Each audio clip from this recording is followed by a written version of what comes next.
Début janvier, c'est traditionnel, le salon de Bruxelles accueille les motos. Alors évidemment, objectif moto est de la partie, on va vous faire voir tout ce qu'il y a à visiter. Vous nous suivez? Triomphe réserve à tous les amateurs de moto une très belle surprise au salon de Bruxelles, une première mondiale, ce n'est pas tous les jours. Et voici donc la Tiger Sport.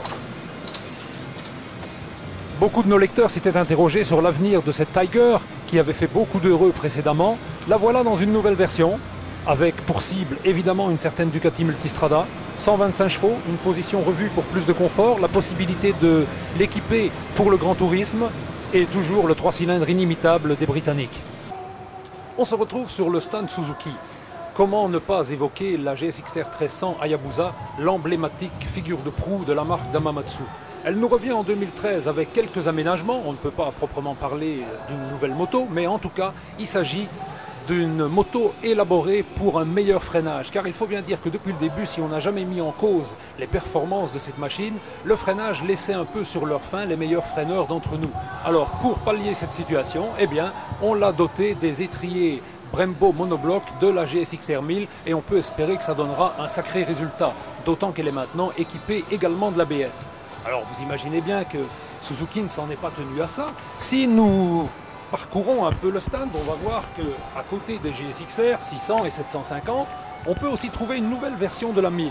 Elle a ceci de particulier qu'elle veut dater le millionième exemplaire de la mythique GSX-R et elle est alors proposée dans cette livrée un peu particulière qui met le rouge en évidence en l'honneur de Yoshimura.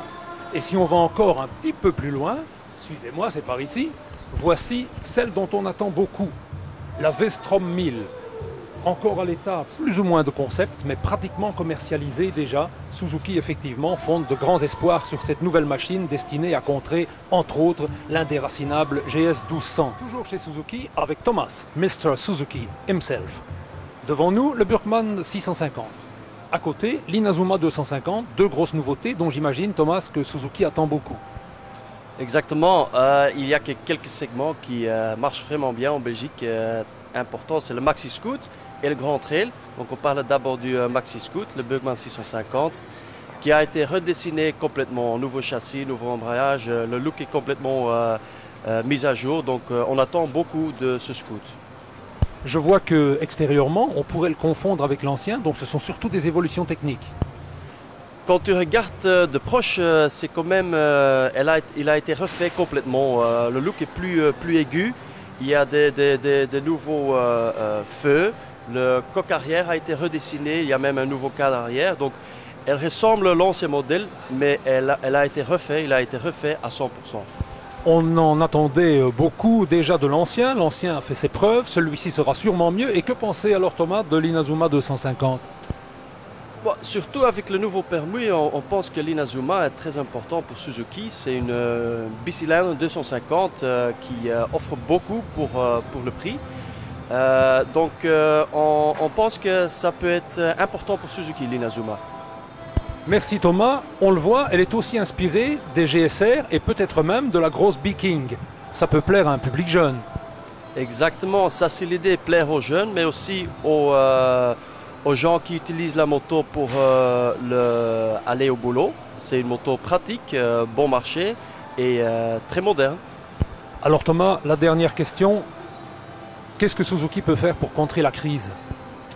C'est pas évident, on souffre depuis quelques années, donc, mais cette année on a fait un grand effort, on a essayé d'avoir des prix très très bas pour certains modèles. On offre par exemple une Bandit 250 à 7000 €, donc beaucoup de motos pour peu de sous et on essaie d'aider les gens. On a des collaborations avec des écoles de pilotage, donc on essaie de stimuler les gens quand même à avoir le permis moto. Merci, voilà les nouvelles de Suzuki. Évidemment, si la marque Damamatsu fait un carton cette année, ce sera à vous de décider. Si vous souhaitez des nouvelles de l'Extrême-Orient, chez Sim, juste à côté de chez Suzuki, il y a aussi du neuf. L'adoption de l'ABS sur pas mal de modèles et par exemple ce 300 cm3 doté de l'ABS donc, qui apparaît dans la gamme. Il y a aussi des nouveautés au niveau des 50 avec un cyclo Professional Use pour par exemple les livreurs de pizza et l'évolution des différents modèles. En tout cas, il faut savoir que Sim est numéro 1 des scooters 50 en Belgique, numéro 2 en 125 et pour ce qui est des maxi-scooters, sa part de marché a augmenté de 30% l'année dernière. Pensez-y. Ah, chez Ducati, comment ne pas évoquer la Sculptural Panigale? D'autant plus que cette année, en Belgique, on en attend beaucoup. Aux mains de Carlos Checa, elle va armer le team All-Star, bien connu en Superbike. Inutile de vous en faire l'éloge, regardez-la. Ici, vous l'avez dans une version S tricolore. La version R n'est pas encore disponible sur le stand. En tout cas, 195 chevaux pour 166 kg, ça doit parler sévère. Chez les Italiens, on a aussi pensé à revisiter la gamme Multistrada, qui s'est très vite affirmée lors de sa sortie. Vous les avez autour de moi.